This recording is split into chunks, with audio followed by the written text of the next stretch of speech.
Welcome back, everybody, to another edition of Money Talks on this beautiful Tuesday morning. It is May 24th, so I had to pop out the Kobe jersey, the late and great Kobe Bryant ode to him. We're going to start off with some hot takes.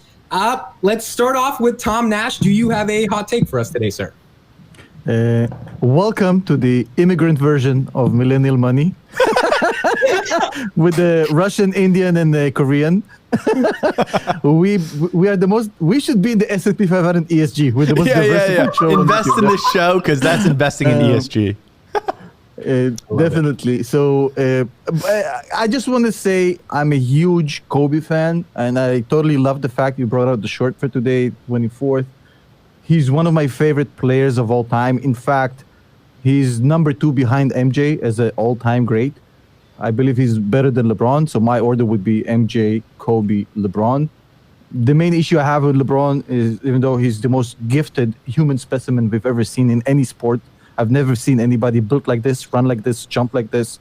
He's insanely talented, but he does not have the mental killing instinct that Kobe had and MJ had. It just wasn't good enough. So you would have Kobe. You would have Kobe over LeBron on your team. Oh, 100%. If I had to make my dream team, that is a hot take because it's hot and flamingly wrong. But go ahead. I think if I had to assemble my team, and I think MJ would be definitely number 1 at his prime. I don't think we can debate about that, given the failings of LeBron in the fourth quarters of finals and series. I think that Kobe would be a very solid number 2.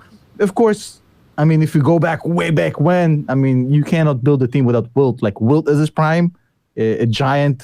It would, in modern basketball, it's MJ, LeBron, and MJ, Kobe, and then LeBron. See, the truth comes first subconsciously. Well, you would put LeBron on your team before Kobe. It's okay. No, he's a cancerous teammate. I mean, he's not a leader of men, which Kobe definitely wasn't. MJ definitely was. And LeBron, he was not liked.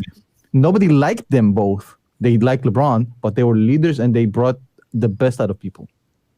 All right, Justin, what's your hot take for today?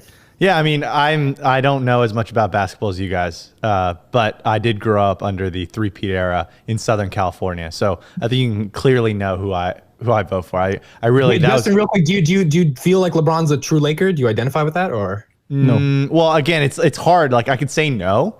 I don't think so, but also like I know I'm pretty biased because I don't live there anymore. But I think the answer is no. Like look at how many franchises Kobe played under versus how many he's played under. It's like he's kind of a contract for hire, right? And I think he's there because he wants to hang out with his like celebrity friends. Like that's my perception of him in SoCal.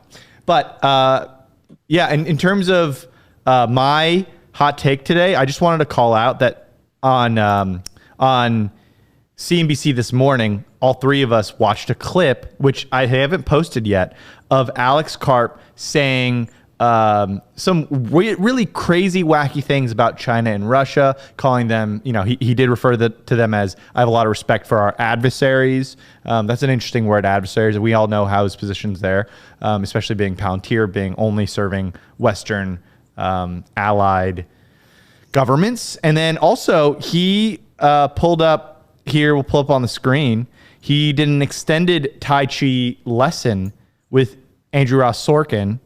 And we also have some kind of connections with folks that have either worked there and know somebody who works there. And it sounds like Tai Chi is quite a theme over there in Palantir HQ. So I guess my hot take is, I mean, it's not that hot, honestly. I just forgot to have one. But yeah, he's a crazy man. Like he cannot talk to the media without confusing everybody. I couldn't even follow his interview. Yeah, and I think that's a little bit of the beauty of Alex Karp. It's the eccentricities of him, and hopefully that leads to a higher stock price going into the future.